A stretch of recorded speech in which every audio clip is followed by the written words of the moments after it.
1860년 일본 역사상 처음으로 태평양 항해를 시작했습니다. 37일간의 항해 끝에 샌프란시스코에 96명의 일본인들이 도착했죠. 그런데 미국에 도착하자마자 이상한 광경들을 발견하게 됩니다. 인력거에 타려고 했는데 말이 수레 앞에 서 있었죠. 마차를 타고 호텔에 도착해보니 바닥 전체에 카펫이 깔려 있었습니다.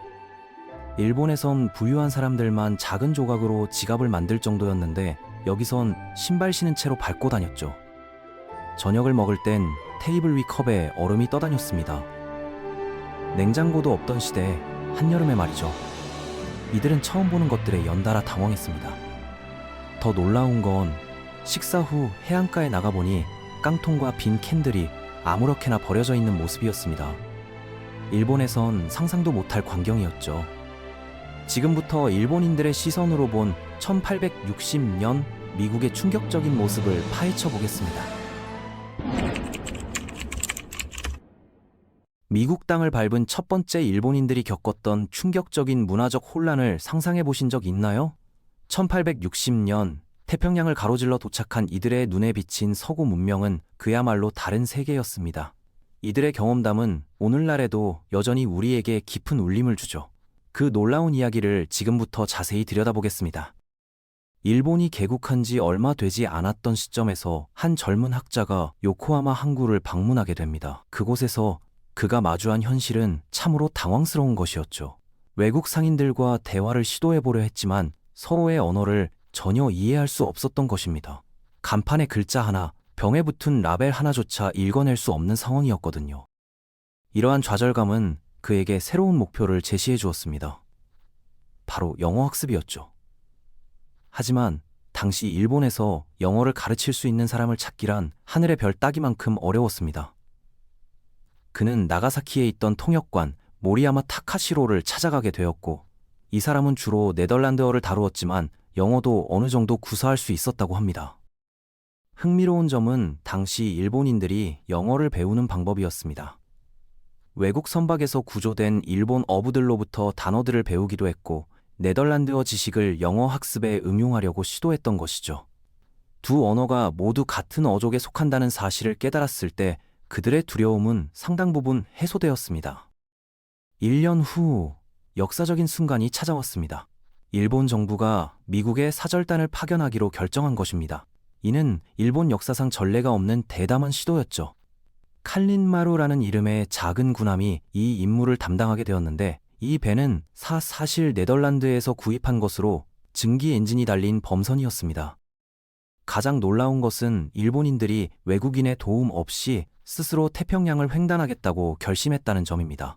증기선을 처음 목격한 지 불과 7년 만에, 그리고 항해술을 배운 지 5년 만에 이룬 성과였죠. 이는 일본인들의 놀라운 학습 능력과 의지를 보여주는 사례라고 할 수 있습니다. 항해 과정은 결코 순탄하지 않았습니다.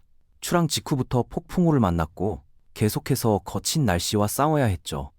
배가 심하게 흔들렸기 때문에 정상적인 식사가 불가능했고, 승무원들은 그릇에 밥과 국을 한데 섞어서 선실로 가져가 서서 먹어야 했습니다. 한 달 동안의 항해에서 그들이 목격한 것은 파도와 구름뿐이었습니다. 단 한 번 다른 선박을 발견했는데 그것은 중국인 노동자들을 미국으로 실어 나르는 미국 선박이었다고 합니다.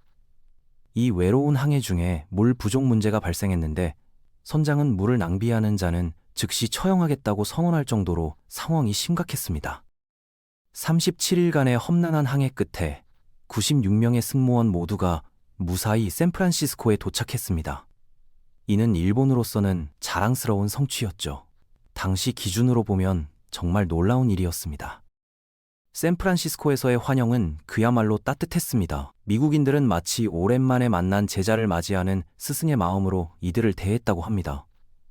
8년 전 페리 제독이 일본을 개국시켰고, 이제 일본인들이 직접 미국을 찾아온 것에 대해 특별한 의미를 부여했던 것이죠. 미국인들의 배려는 세심했습니다. 일본인들이 다른 식단에 익숙하다는 것을 알고 있었기 때문에 그들의 요리사가 직접 음식을 준비할 수 있도록 했습니다. 또한 일본인들이 생선을 좋아한다는 것을 알고 매일 신선한 생선을 보내주었고, 목욕을 자주 하는 일본의 관습을 배려해서 매일 목욕시설을 준비해 주었습니다. 하지만 문화적 차이로 인한 당황스러운 순간들이 연속적으로 발생했습니다. 첫 번째는 마차를 탔을 때였죠. 일본인들은 마차라는 것을 본 적이 없었기 때문에 문이 열리고 안에 앉아서야 비로소 자신들이 말이 끄는 차량에 타고 있다는 것을 깨달았습니다. 호텔에 들어갔을 때의 충격은 더욱 컸습니다. 바닥 전체에 깔린 카펫을 보고 경악했던 것이죠. 당시 일본에서는 부유한 사람들만이 수입 상점에서 작은 조각을 사서 지갑이나 담배 주머니를 만들 정도로 귀한 것이었는데 여기서는 방 전체에 깔려 있었습니다. 더욱 놀라운 것은 미국인들이 거리에서 신고 온 신발 그대로 이 비싼 카펫 위를 걸어 다닌다는 것이었습니다. 샴페인을 처음 마셨을 때의 에피소드도 흥미롭습니다. 병이 터지는 소리에 놀랐고 잔 안에 떠다니는 이상한 조각들을 발견했을 때의 당황스러움이란. 따뜻한 봄날에 얼음을 볼 수 있을 거라고는 전혀 예상하지 못했던 것이죠.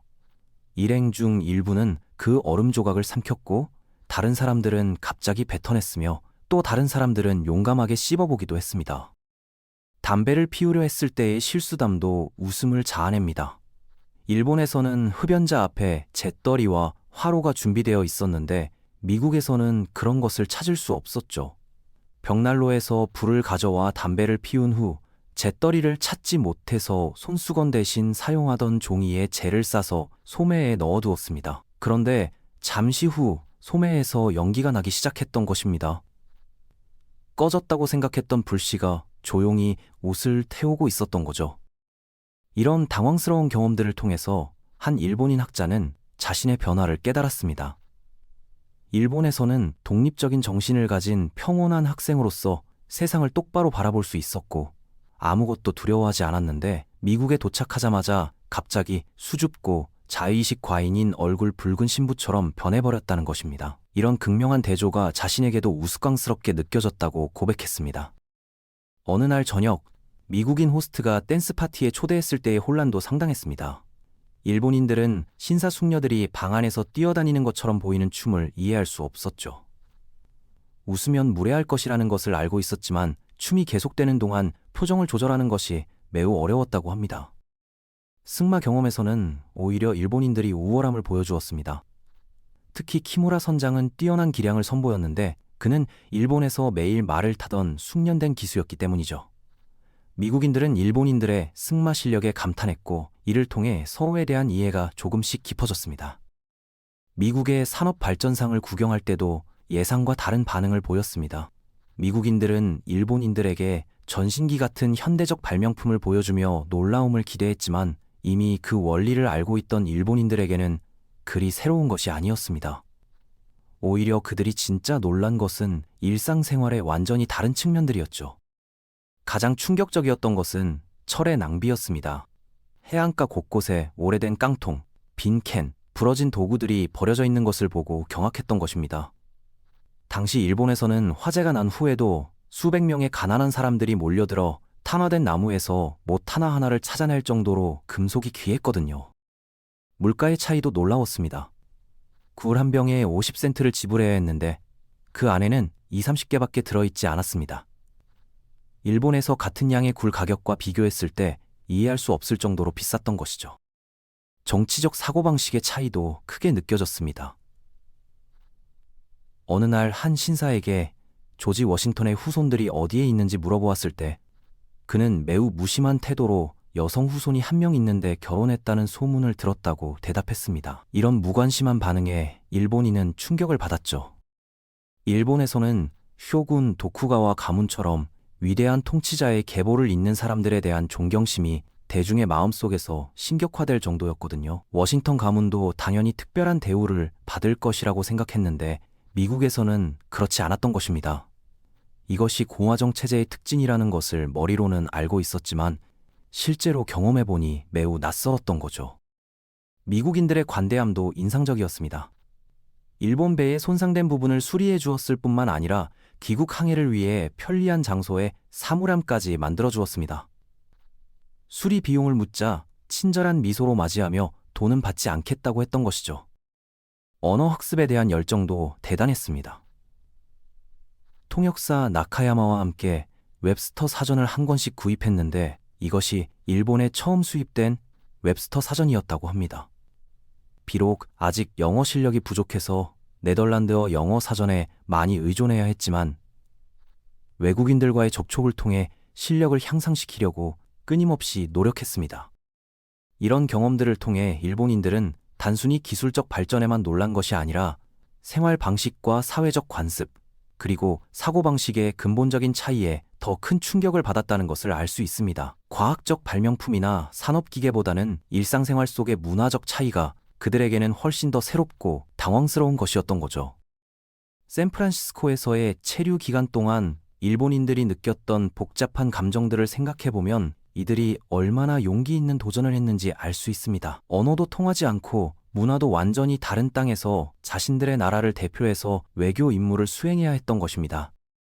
특히 인상적인 것은 이들이 단순히 서구 문명에 압도당하지 않고 자신들만의 관점에서 냉정하게 관찰하고 분석했다는 점입니다. 미국의 발전된 기술에 감탄하면서도 자원 낭비나 물가 등의 문제점도 정확히 파악했고 정치제도의 차이점도 명확히 인식했습니다. 이런 객관적이고 균형 잡힌 시각은 당시 일본이 서구 문명을 받아들이면서도 맹목적으로 따라하지 않고 선택적으로 수용할 수 있었던 배경이 되었을 것입니다. 그들은 기술과 제도는 배우되 자신들의 정체성과 문화는 지키려고 노력했던 것이죠. 결국 이 첫 번째 미국 방문은 일본에게 있어서 단순한 외교적 성과를 넘어서는 의미를 가졌습니다. 서구 문명과의 첫 직접적 접촉을 통해 자신들의 위치를 확인하고 앞으로 나아갈 방향을 설정할 수 있는 귀중한 경험이었던 것입니다. 이들의 용기 있는 도전과 열린 마음가짐이 있었기에 일본의 근대화가 가능했다고 볼 수 있을 것입니다. 이런 역사적 순간들이 오늘날 우리에게도 여전히 중요한 교훈을 주는 이유는 서로 다른 문화 간의 만남에서 생기는 오해와 이해의 과정이 인류 공통의 경험이기 때문입니다.